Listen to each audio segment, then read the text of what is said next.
Hi everyone, today I'm joined by Shane Sullivan of LJ Hooker Des Moines and Domain Rising Star winner of 2016. Shane, thanks for joining me. Thanks, Josh. So today we're going to talk about awesome daily structure and working with an assistant. Now, first question I've got for you is, how do you structure your days so that you're as productive as you can be?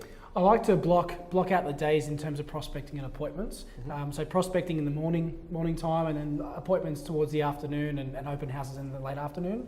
The reason why I do that is because I think if you've got random appointments at random times of the day, it really mucks with your structure of the prospecting. So I like to get in early, hit the phone straight away, and really lay a good solid platform for the rest of the day.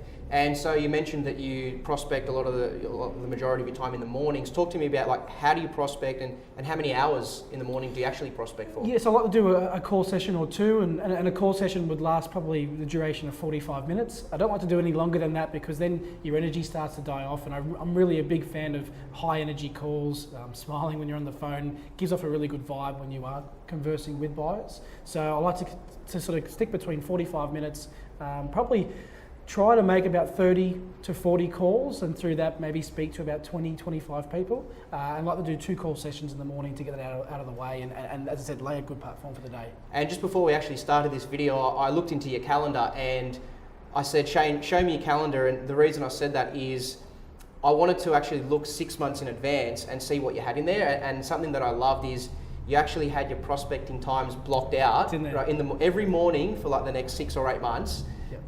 Why do you do that? Well, it's like if you were to go to a listing appointment or some type of appointment, it's in your diary, right? So, and that's an important part of your business, but the even more important part is prospecting, and it should be in your diary so you know that you can structure your day. Because it's hard when you might have someone call up looking to sell their property and want to come and meet with you. It's really important that you try and stick to your own structure. Don't let other things or people muck with your structure. So I put in the diary to be firm that's the time I'm going to be prospecting. Yeah, and I love that because every agent that I speak with and I coach, I say you need to block out prospecting times in your diary weeks and months in advance, because if you don't, you're always going to find things or excuses why not to do it. Whereas if it's in there, right, the only thing that you veer from those set prospecting times is maybe a listing presentation, because that's highly dollar productive. But in most cases, once it's in there, it's going to get done. That's right.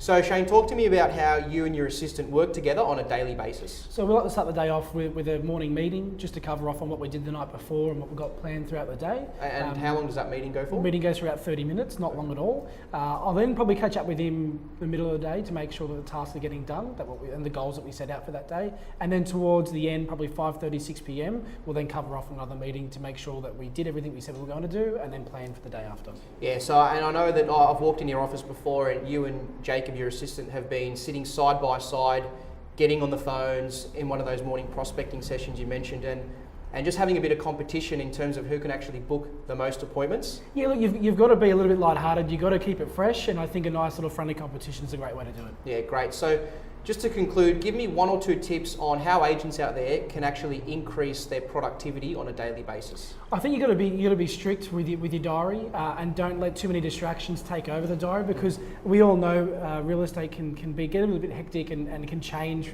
pretty quickly throughout the day. And if you start letting things dictate you and start changing your diary, you won't be as productive as what you can be. Block out prospecting time, and no one can bother you in that time, and then push your appointments to the afternoon and encourage people to use your time wisely. Yeah, well said. All right, Shane, thanks for joining me. Thanks, Josh. So there we have it. There's a couple of tips again from Shane. I'll see you again next month.